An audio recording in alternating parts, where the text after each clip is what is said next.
Good evening, everybody. To get things started, we have fabulous Phila Grace.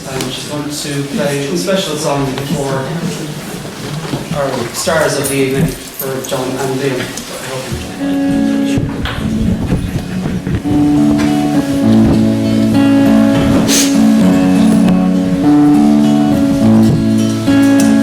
When we were young, we were the ones, the kings and queens, oh yeah, we ruled the world. We smoked cigarettes, had no regrets. I wish we could recall each single word. We've taken different paths and traveled different roads. I know we'll always make it in the same road when we're old. And when you're in the trenches and you're under fire, I'll follow you. If I was dying on my knees, you'd be the one to rescue me. And if you were drowned at sea, I'd give you my lungs so you could breathe. I've got you, brother. I've got you, brother. I've got you, brother. I've got you, brother. Oh, brother, we go deeper than the ink beneath the skin of our tattoos. I know we share the same blood, you're my brother, and I love you, that's the truth. We're living different lives, heaven only knows. And if we make it back with all our fingers and our toes, 5 years, 20 years, come back, we'll always be the same. If I were dying on my knees, you'd be the one to rescue me. And if you were drowned at sea, I'd give you my lungs so you could breathe. I've got you, brother. I've got you, brother. And if we hit troubled water, I'll be the one to keep you warm and safe. We'll be carrying each other until we say goodbye on our dying day. 'Cause I've got you, brother. I've got you, brother. I've got you, brother. I've got you, brother.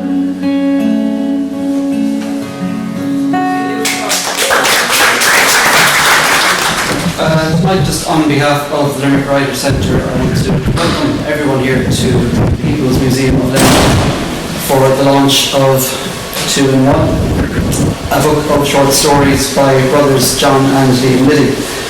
And they hardly need an introduction, but just to refresh your memories, John Liddy was born in Cork and raised in Limerick. He holds a degree from the University of Wales. He is a retired teacher and librarian based in Madrid. He's published 13 poetry books, children's stories, and co-edited commemorative anthologies.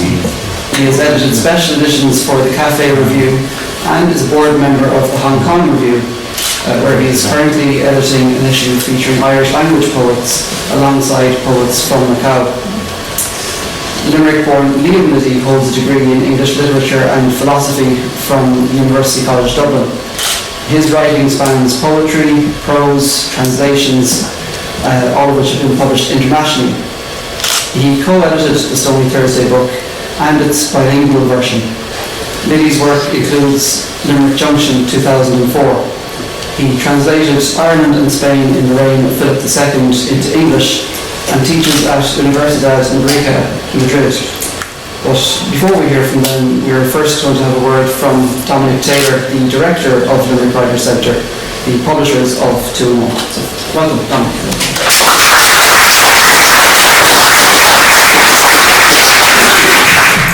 First million Tommy. Agus tá fáilte róibh Welcome to this very special occasion as we celebrate the launch of 2 in 1, a unique and extraordinary publication that truly lives up to its name.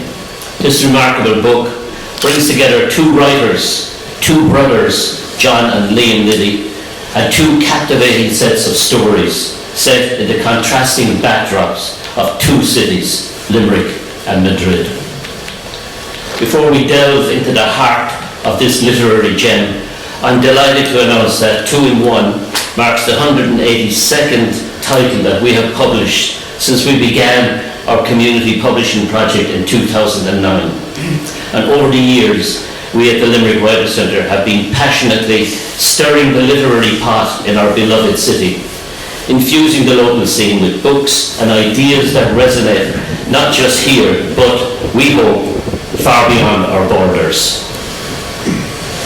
Our vision at the Limerick Writer Centre has evolved into building a community centred on exploring literature, storytelling, personal growth, and the transformative power of publishing. We are committed to nurturing writers on their journey to publication, helping them connect with a wider readership, and to leave a lasting impression on the literary landscape.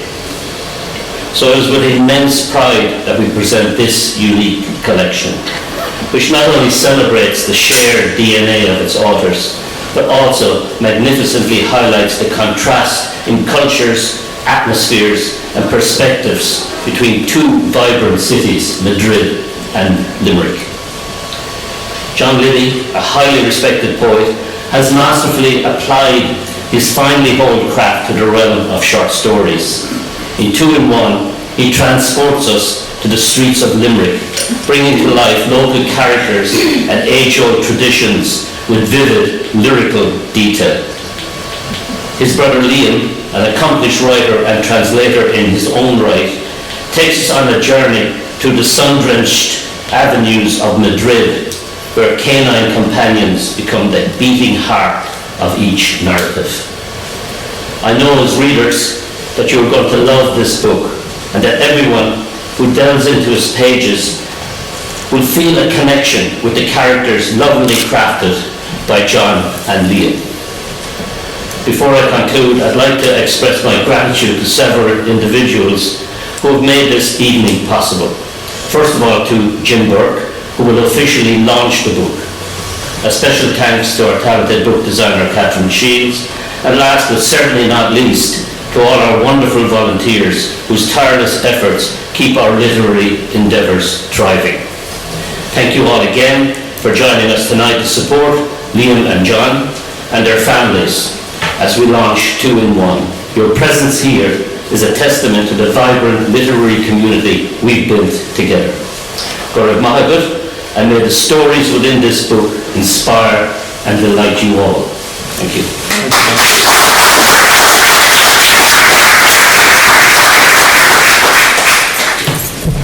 Dominic. Agus this Perniage Falter with Jim Burke. Jim Burke is a very respected Limerick-based poet and writer, and he was also the co-founder of the Stony Thursday book with John Liddy. Jim. Good evening. Many years ago, I co-edited with John Liddy the first editions of the Stony Thursday book. His parents' kitchen was our office.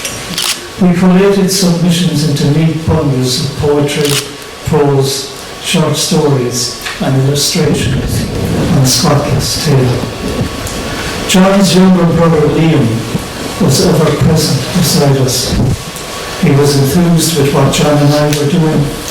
He was full of questions while we sorted through our bundles. It now seems right that time has drawn John and Liam together in this new literary collaboration. 2 in 1 is their collection of stories. They explore a range of themes.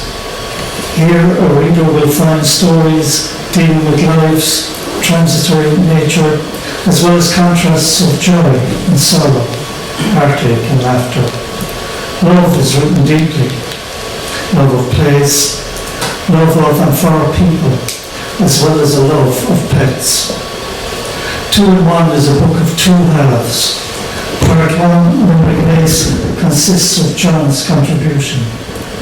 These stories are of a changing and pulsing world. Liam then takes up the reins for Part 2, Sam's Tales. Perhaps I should say Liam takes up the leash in Sam's Tales. The reader will quickly realise my reason for the change of phrase. The Limerick Lace stories are classically crafted in essay and memoir modes.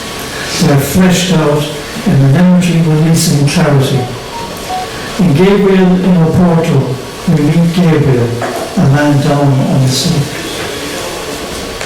Rumour had it that Gabriel had been a teacher up north, but some misdemeanour, a disgrace, a personal tragedy, nobody was sure of the facts, had befallen him, and so his life took a turn for the worse, and he emigrated to Limerick to join the ranks of the town's vagabonds and whiners. But I was sure of one thing. There was good breeding in those bones, as Mother was wont to say. In the view we sample something of the Hollywood allure in a local story. The story is set in Youghal, County Cork, where Moby Dick was filmed in July 1954. And when he numbers up, we encounter a youth lamenting his stolen bicycle. That bike was my constant companion, and I looked after it as though it was a prized possession, a child, a foal, no, an Arabian thoroughbred.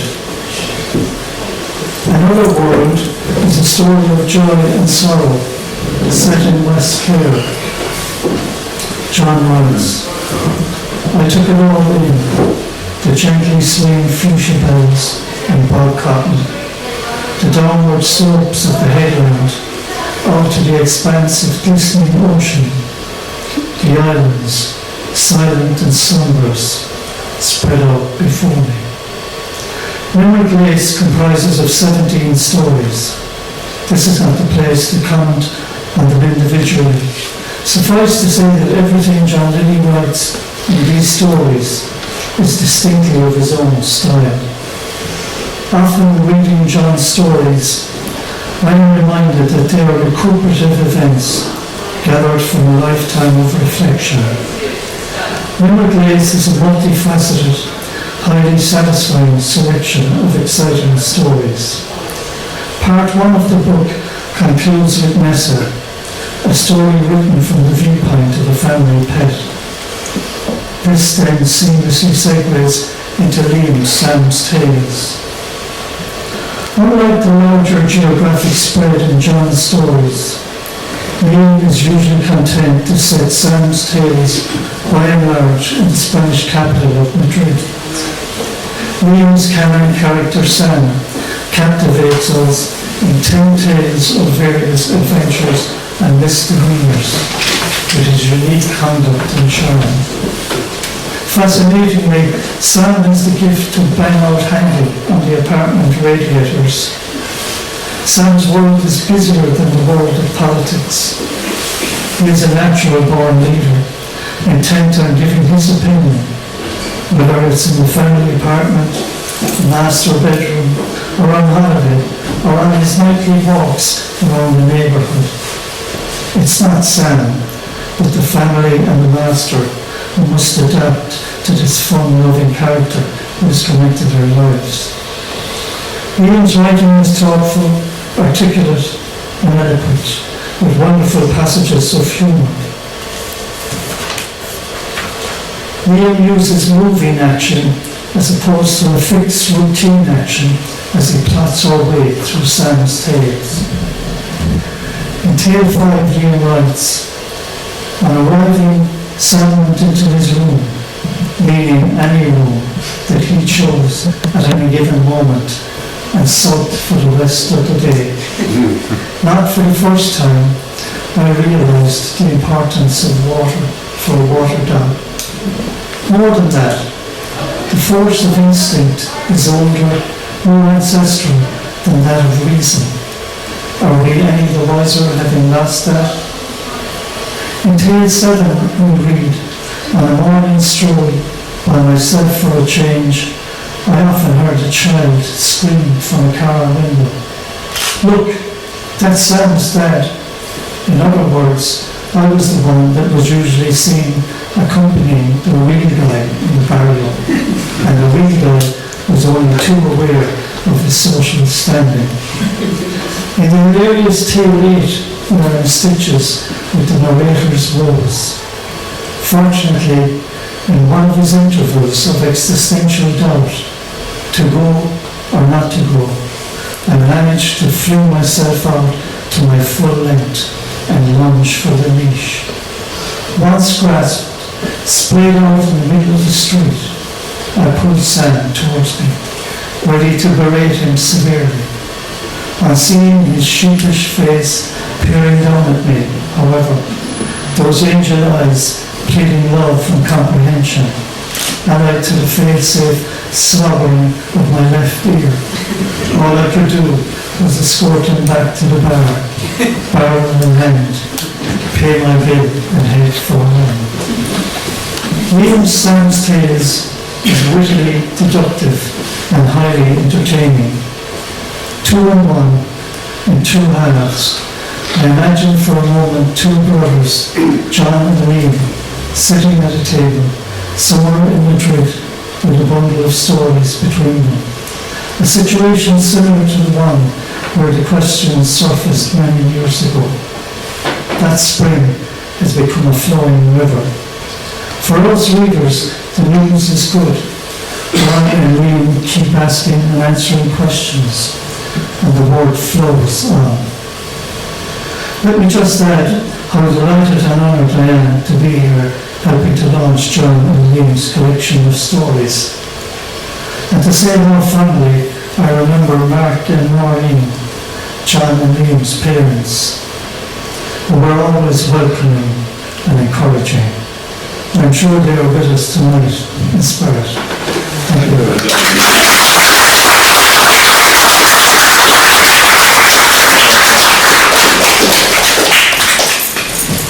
Good morning, Jim. So for the next section of the night, we're going to hear from John and from Liam, and in between we're going to have another piece of music. So first, would you all please welcome John Liddy.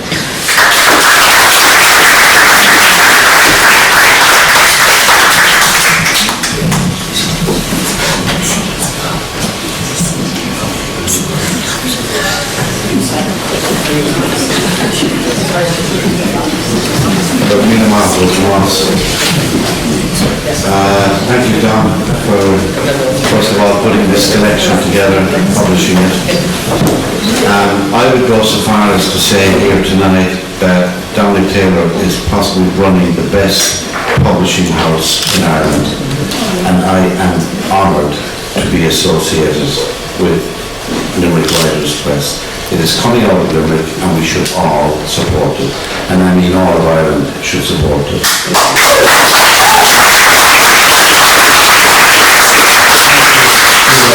The song, the introductory song about 2 brothers, was it? Yeah, thank you. And who am I forgetting? Jim, where are you? Over there. What can I say about my old pal Jim? We soldiered through school, Stony Thursday, and we're still doing it. And I am so honoured that Jim was able to put together those words tonight, and so eloquently that he wrote in the book as well as a foreword. You can read it quietly to yourself when you go home.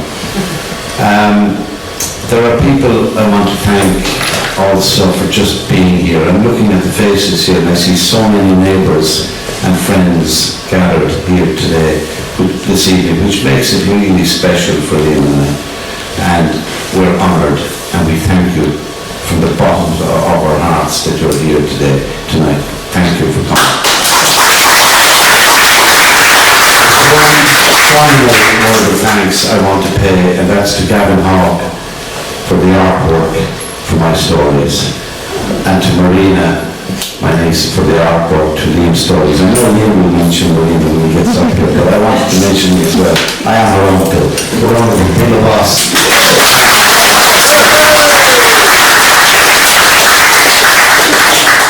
So I'm going to begin with the first story in my section, and I'll end with the last story in the section, my section. The first one concerns a story a bit like a song, maybe. It concerns three boys who grew up in a neighbourhood called Rathban. So it's really about a story about three boys growing up in that area. It's called Bullseye. The pre-holiday plans seemed to drift with the days, and because it was an unusually hot summer, anything more strenuous than a quiet game of cards outside the daffodil store was put aside for the moment. Older by a year, I felt the greater urgency and sometimes cajoled my two friends into going for a swim at Corbley Baths or taking a walk across the trench fields with our dogs to chance an underage pint of beer shandy in Sean Spellicy's. Eamon, who was beginning to feel as bored, would throw in his cards and ready himself for whatever was agreed. But Dahi, the Dillinger of the coterie, would brazen it out and plead for another hand, accusing me of wrecking the game just because I would be winning. We both knew Dahi was the better player, helped along by his knack at claffing.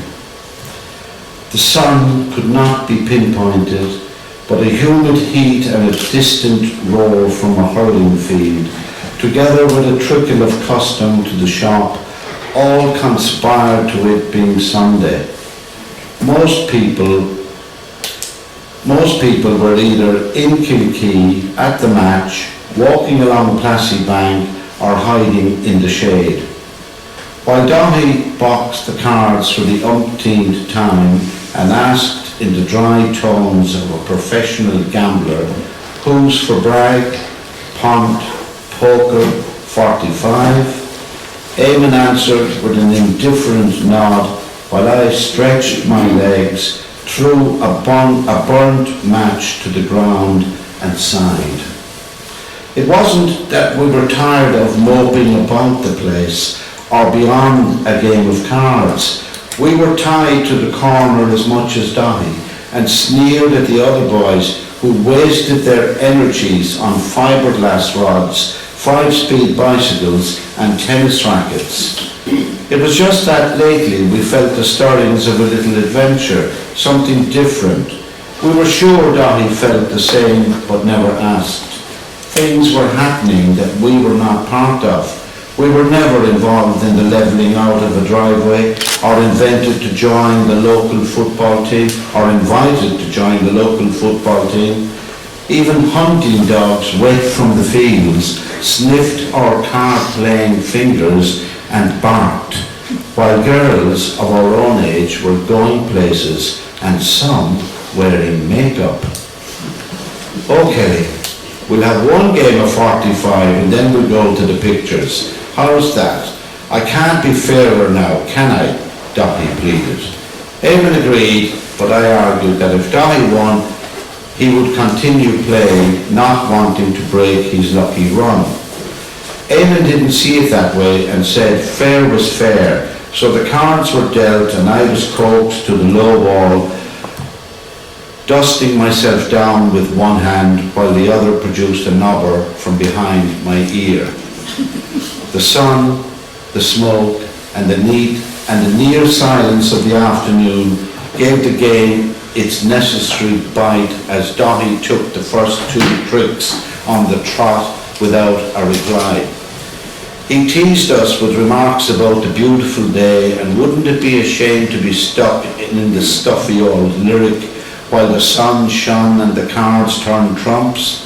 Eamon and I were provoked into taking a trick each, and the score now stood at 15 to our 2 fives with Dahi to lead. Hold it. Did you hear something?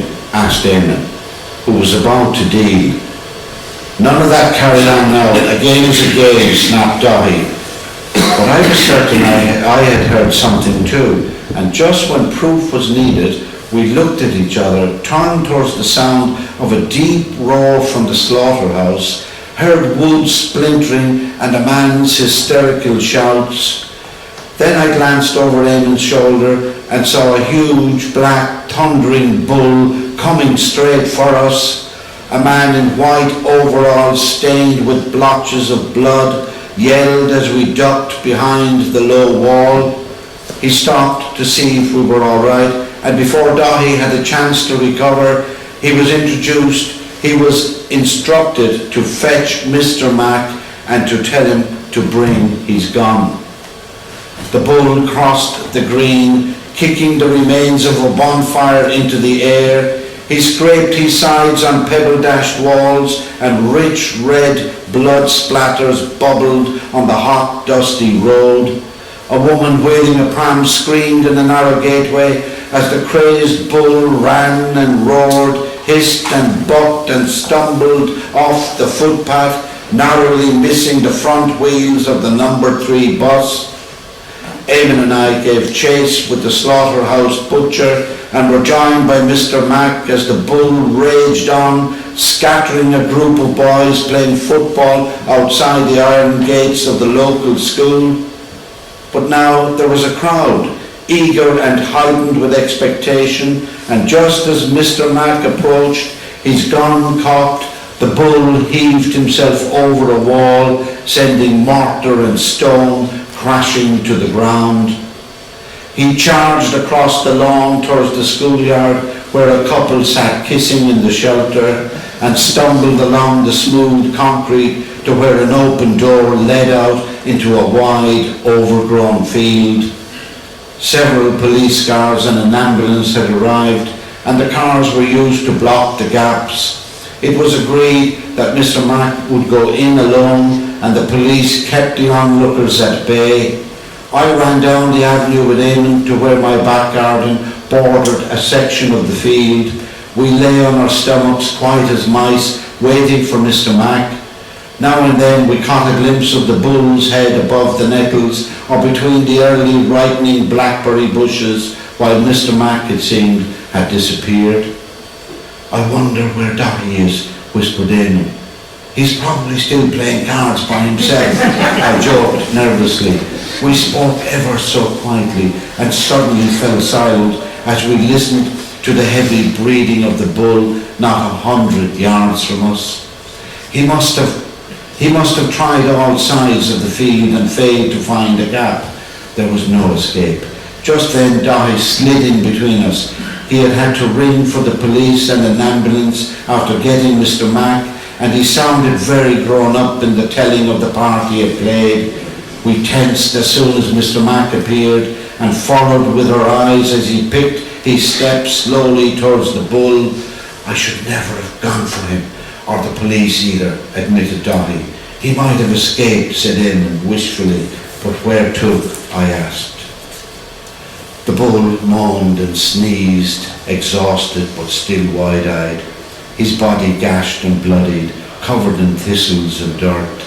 We could hear his heart pounding with our hearts, and as Mr. Mac drew closer, the bull cocked his head in our direction, fixing the blood-caked eye on us. We wished for him to run, to make one last effort, one last burst for freedom, to find that gap, but there was nowhere, and as though in answer, he struck the ground with his front legs and roared down the barrel of Mr. Mac's gun. It was not easy for us to name our feelings as we walked to the corner shop. The cards lay scattered on the low wall, and some had been blown along the road by the evening breeze.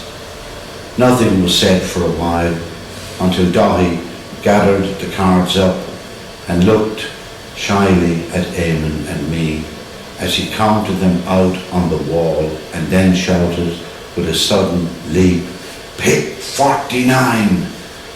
The cards, minus the missing 3, turned and whirled in the air and fell about our feet as each of us, in our own way, thought of the great fight in that noble bull, the bull that made and broke our summer. Thank you.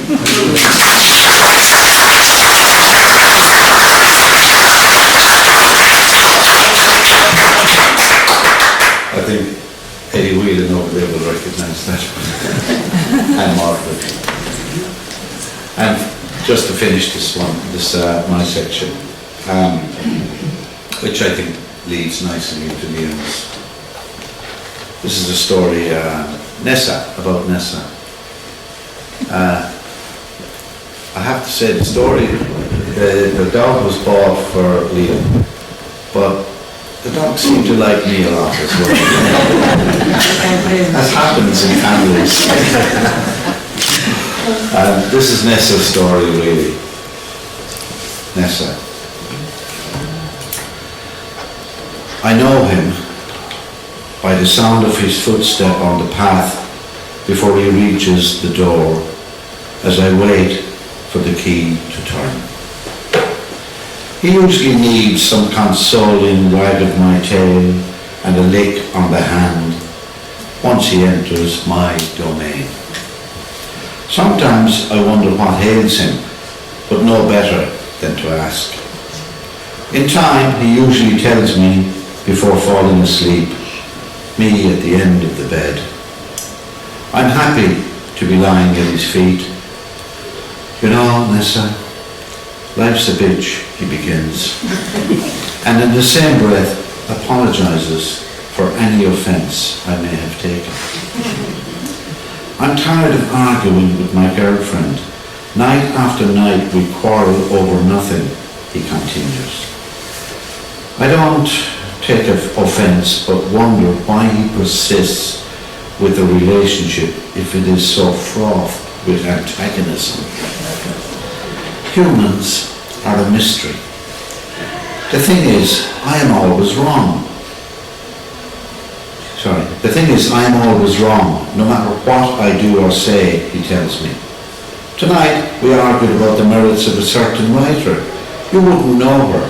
Try me, I say to myself. And when I praised her skill with words, all fury broke out. I simply look at him with my spaniel eyes, occasionally flapping an ear to show I had heard and was paying attention. But I'm tired of it all and wish I could just go away, he sighs. With that, I perk up and try walking on the bed that sways like a boat, but fall before I can lick his face. It's all right, Nessa, go back and lie down. I'll be better in the morning. So I settle into a good night's sleep, alert to the sounds in the garden and to his exhaling.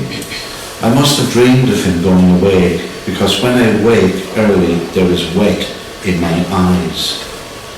In the kitchen, I find some leftovers in my dish.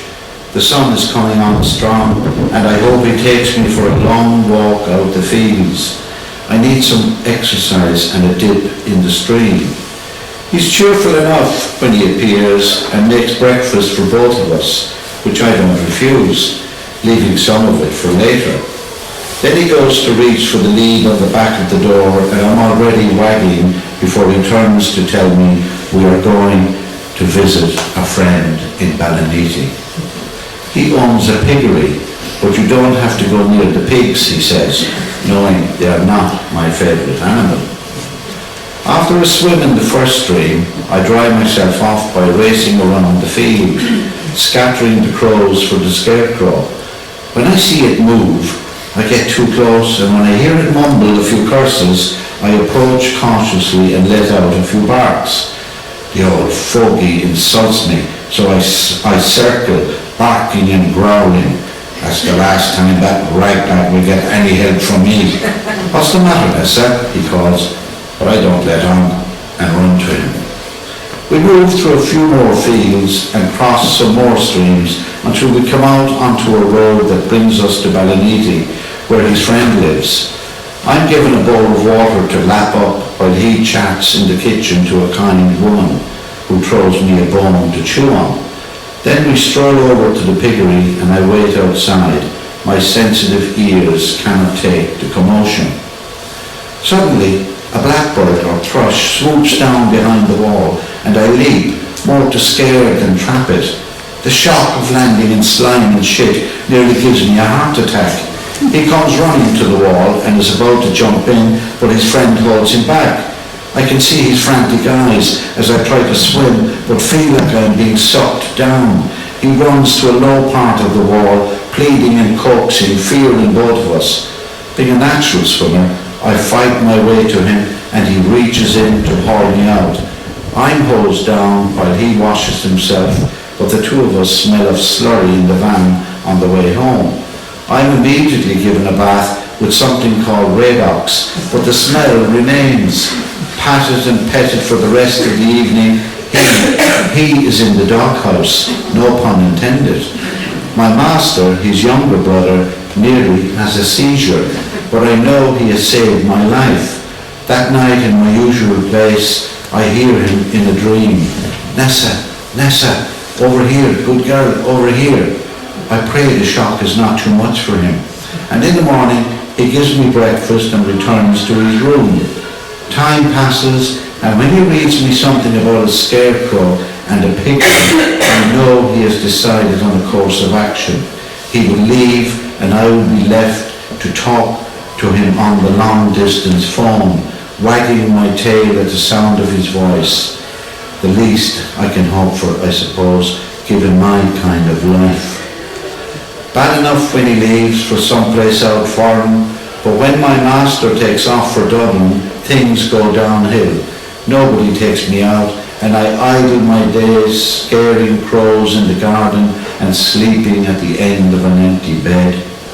Age is now creeping up on me, and I know I am losing my sight. If it wasn't for the kindness of the woman of the house, I'd have been all but forgotten. Her daughter, when she calls, never gives me the time of day, but when the phone sounds, I perk up, hoping it is his voice. One morning, on my way to the shop, I lag behind the woman of the house who looks back, urging me to cross the new road, but I'm too slow. Before I can react, a truck hits me, and for a moment, I can hear him calling to me. It's all right, Nessa. It's all right. It's all right.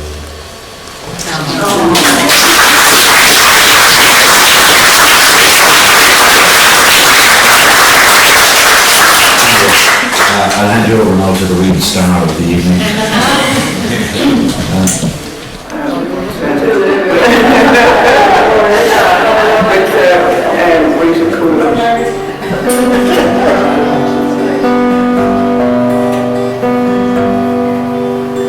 This good would be our last night together.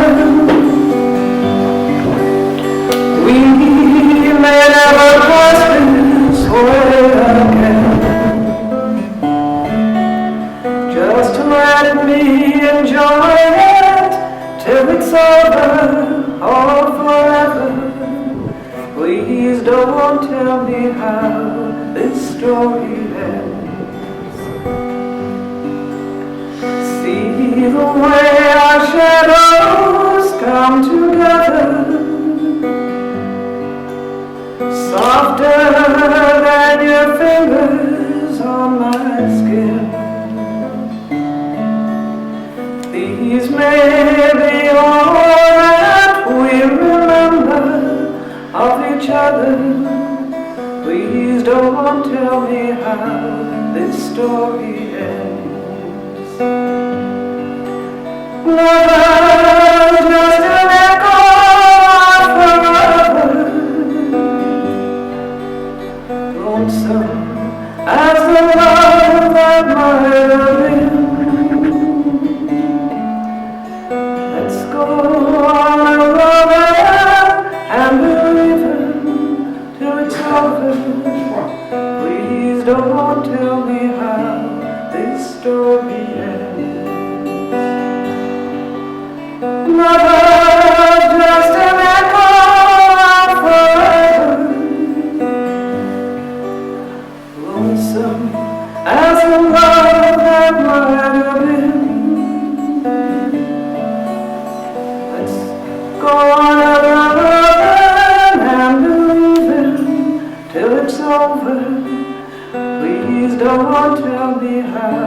this story ends.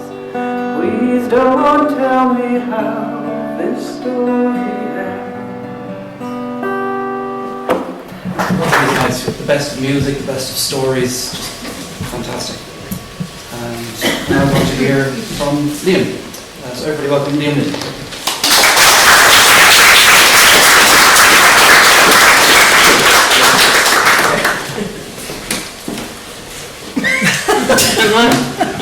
Good family. Good evening, everybody.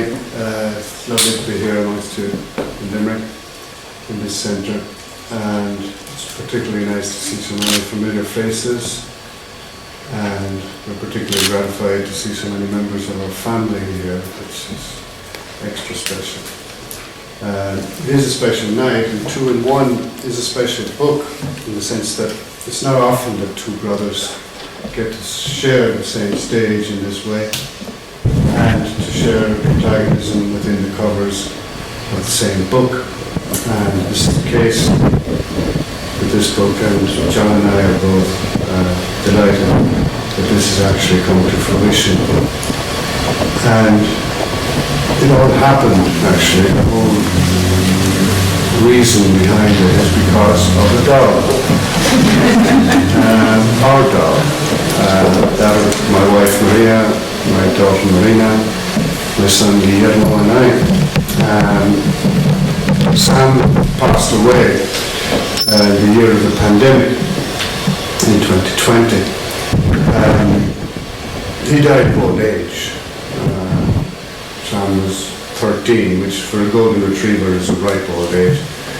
And the thing is that in the days, weeks and months that passed afterwards, we would sit around as a family and reminisce about him and how much part of the family he had been, how much he had contributed to the family, and his exploits, his eccentricities and his adventures. And we would swap stories and anecdotes about that. And then my wife Maria began to suggest and then insist that maybe I should put these stories down on paper for posterity. And she insisted, and I resisted and refused, and eventually she wore me down, which usually happens. And so one day I sat down and I started writing what would become Sam's Tales, 10 episodes in Sam's life and the importance that he had for us.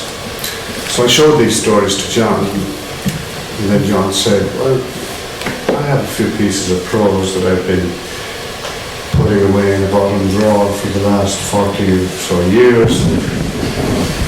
Maybe I should dig them out and we can make a book of it. And so he put his hand into the bottom drawer and took out these stories, dusted them off, polished them up, and came up with what is Limerick Lace, part of which you just heard. So we had the bones of a book, and we were going forward. And so then I had the idea that maybe it would be a nice idea if I had a few sketches to illustrate some of the anecdotes in Sam's Tales. And so I approached my daughter Marina and asked her would she oblige with some sketches, and she of course turned me down, which runs in the family. And after a while she then came round and said all right, and so she's produced some lovely sketches which you'll see from the book, and that made up Sam's Tales. I showed these to John, and then John said, well, it wouldn't be a bad idea if I get some illustrations for my stories. And so he approached Limerick artist Gavin Hogg to provide some illustrations for some of his stories. Gavin and Julia obliged, and so we have now a book in full force. So first of all, I'd just like to thank Marina and Gavin for their contribution. We were very fortunate that Jim Burke came along and agreed to write an introduction to the story. And Jim, as you've heard, wrote a very warm and insightful forward to the stories, and it's fitting that it should be Jim Burke, because it brings the thing round full circle.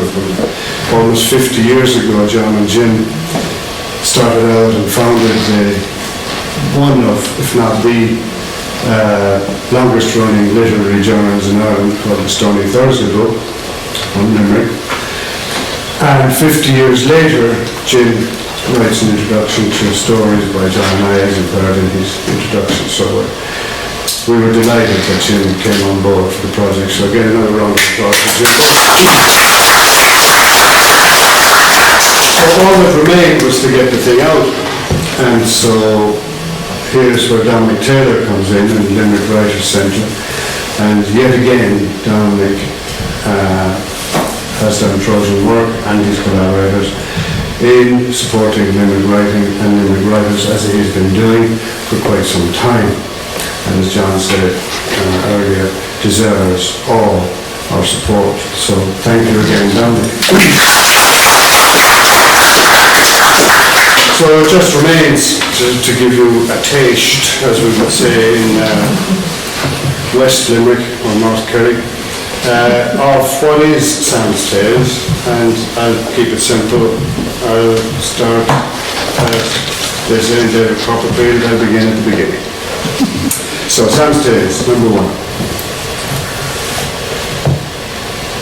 To have or not to have? That is the question. It is not difficult to have a dog in Ireland. Either you are blessed with an ample back garden where the animal can do what it wills without importuning its owners, neighbours or passers-by, or you have the countryside a stone's throw away. I had my own dog in Limerick, a Springer Spaniel called Nessa.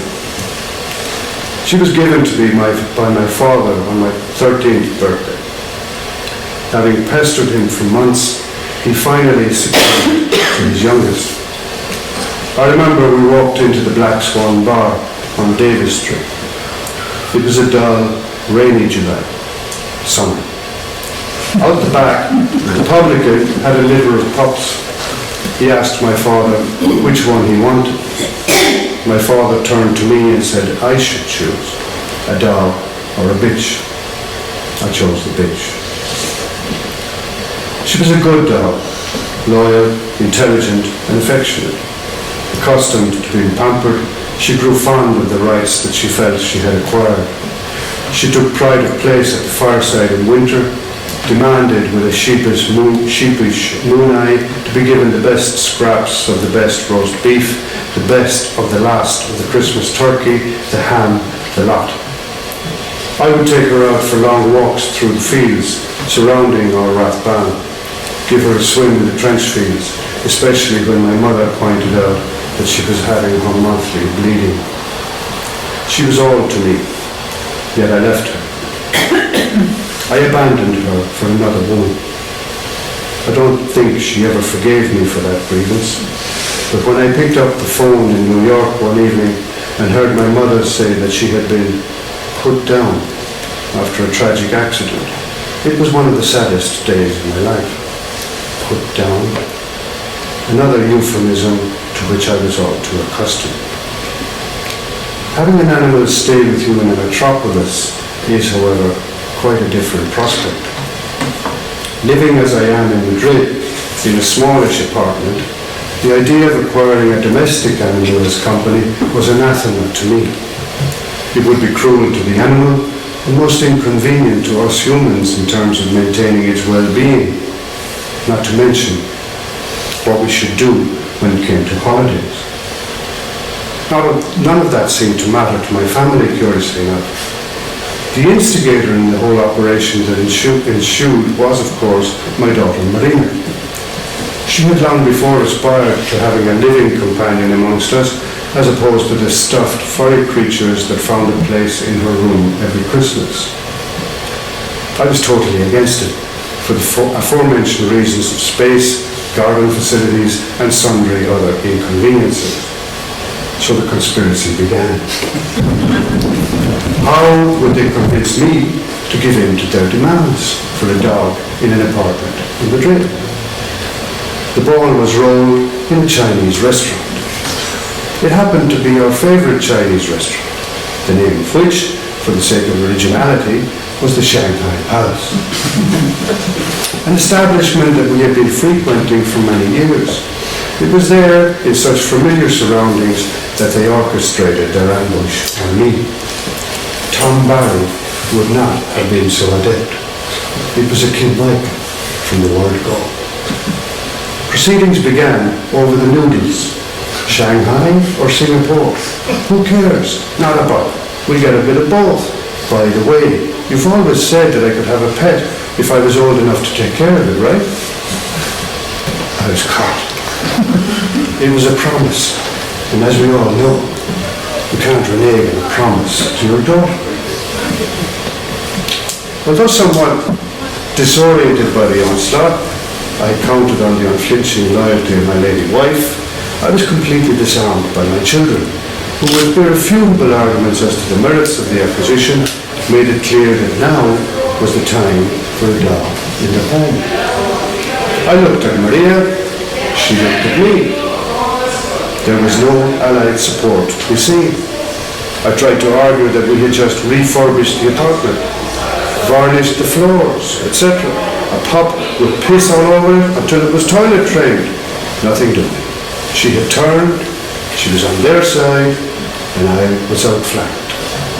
In view of the foregoing, and in the interest of family peace, I acceded to their demands, accepted to receive a pet into our midst, and agreed to give it due favour, affection, health insurance, and so on. It was the 22nd of December, the day of the National Lottery, when every person in Spain is hanging on to a ticket to see if they have suddenly become rich or have at least contributed to making somebody close to them so. After a journey of 24 hours on train and confinement from Malaga, Sam was brought through the door. Scared and disorientated, his lithe body demanded affection, and falling into the welcoming arms of Marina, was duly given what he needed. The hero had landed, the one whom, without knowing it at the time, we'd all been waiting for.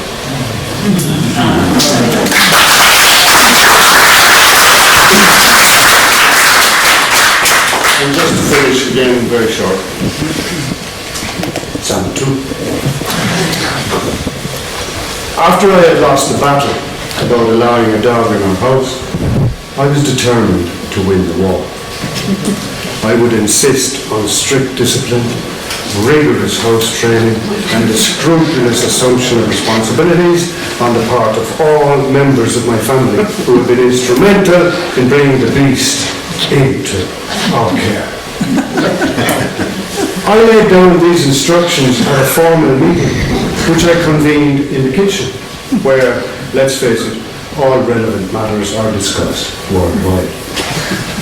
Procedures were outlined in a straightforward, perfunctory fashion, and, as was befitting of me as head of the family, it was made clear to all that any non-compliance with any part or parts thereof would be met with merciless reprisals and the concomitant suspension of what are commonly called human rights until further ado. Said instructions consisted of the following. 1. All waste matter emanating from the animal would be collected and disposed of by wife and or children, irrespective of time of day, night or circumstance. 2. The dog would be trained and indoctrinated forthwith in the domestic cohabitation associated with normal, urban, civilized coexistence. 3. The strictest rules would be applied as to the dog's behavior within the family abode. There was to be no jumping on sofas, no feeding outside official feeding time, no slipping scraps of food at the family table at dinner time, no untoward caressing, which would only provoke a soft, sluggish, sedentary aspect to its nature and ultimately be detrimental to its character. 4. He would be walked on a leash at all times, firmly fastened and made to keep heel on threat of corporal punishment. And 5, under no circumstances would he be given access to the matrimonial bed. That was my dear wife. Things went along quite nicely for the first month or so. Sam pissed all over the recently varnished floors in the apartment and shat his way all around sane.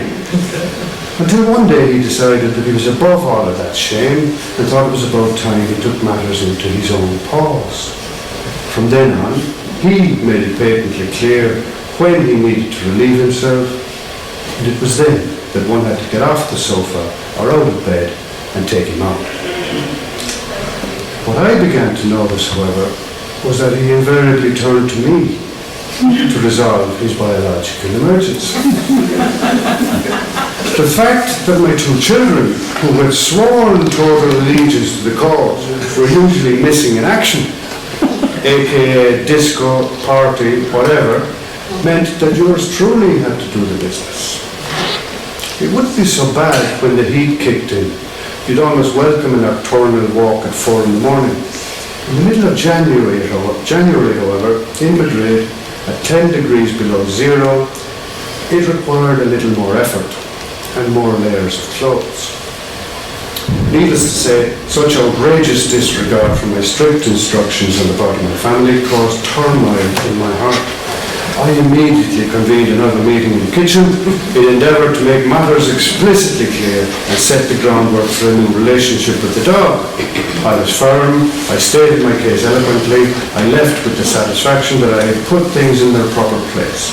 I was boss, and although technically the dog belonged to Marina, it fell to me to take control of the animal and ensure a serene family environment.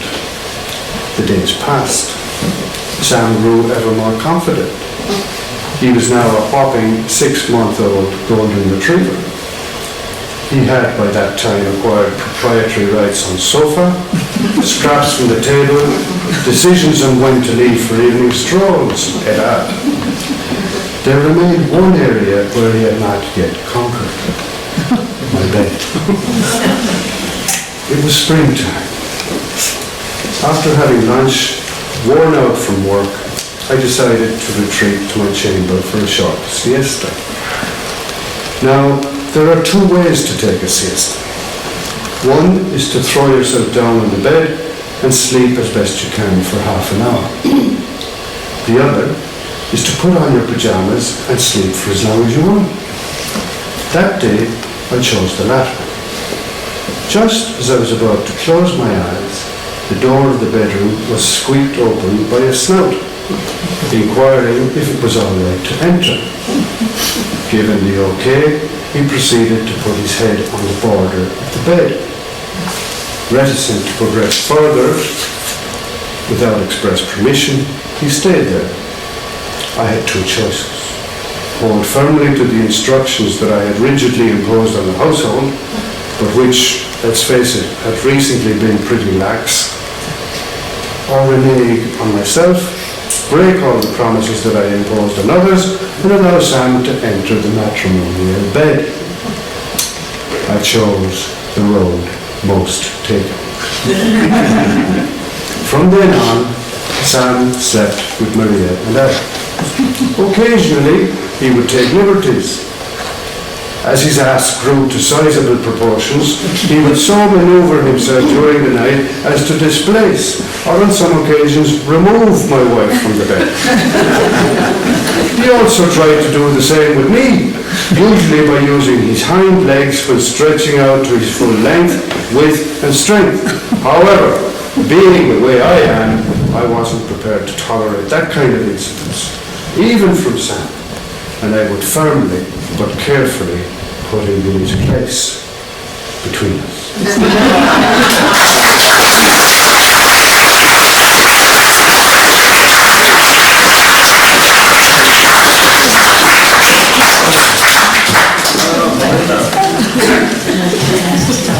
I think we can safely say after those few tasters that it will be well worth reading the full collection.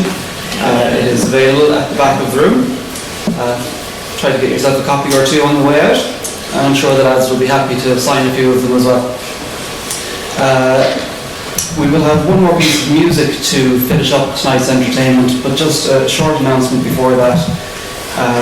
That next Wednesday in the White House Bar on the 9th of October at 7:30, we will have again John Liddy and Jim Burke reading from their recent collection Slipstreaming, and that will be followed by a discussion on the origins of the Stony Thursday book in 1975. So just to say thanks again to the People's Museum of Limerick for hosting us tonight, and thanks to you all for coming out. I hope you had as good a night as I did, and buy the book. You're my lady, I think it's appropriate for the night rather than mentioning of Limerick, and thanks to John and Liam. Limerick, you're a lady, shallow waters, tears of joy which flow. Beauty that surrounds you, I'll take it with me, love, wherever I go. While waking in the arms of distant waters, a new day finds me far away from home. And Limerick, you're my lady, the one true love that I have ever known. As children, you and I spent endless days of fun in winter snow and summer's golden sun. We fished in silver streams, the fabric of our dreams was fashioned by your loveliness. So I have to say, can't hear you. Limerick, you're my lady, your shallow waters, tears of joy that flow. The beauty that surrounds you, I'll take it with me, love, wherever I go. While waking in the arms of distant waters, a new day finds me far away from home. And Limerick, you're my lady, the one true love that I have ever known.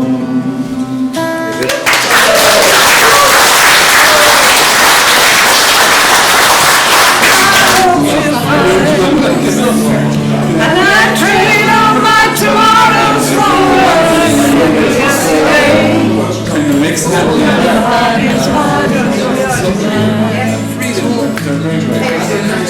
Either just another word for nothing left to do.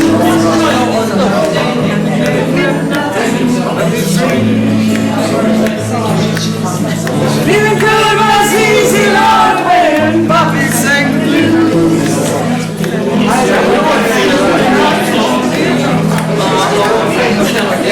Good enough for me, and happy with you.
Queens are young and rule the world. We smoked cigarettes, had no regrets. I wish we could recall each single word. We've taken different paths and traveled different roads. I know we'll always make it in the same road when we're old. And when you're in the trenches and you're under fire, I'll follow you. If I was dying on my knees, you'd be the one to rescue me. And if you were drowned at sea, I'd give you my love so you could breathe. I've got you, brother. I've got you, brother. I've got you, brother. I've got you, brother.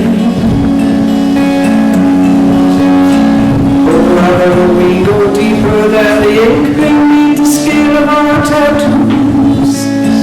I know we share the same blood, you're my brother, and I love you, that's the truth. We're living different lives.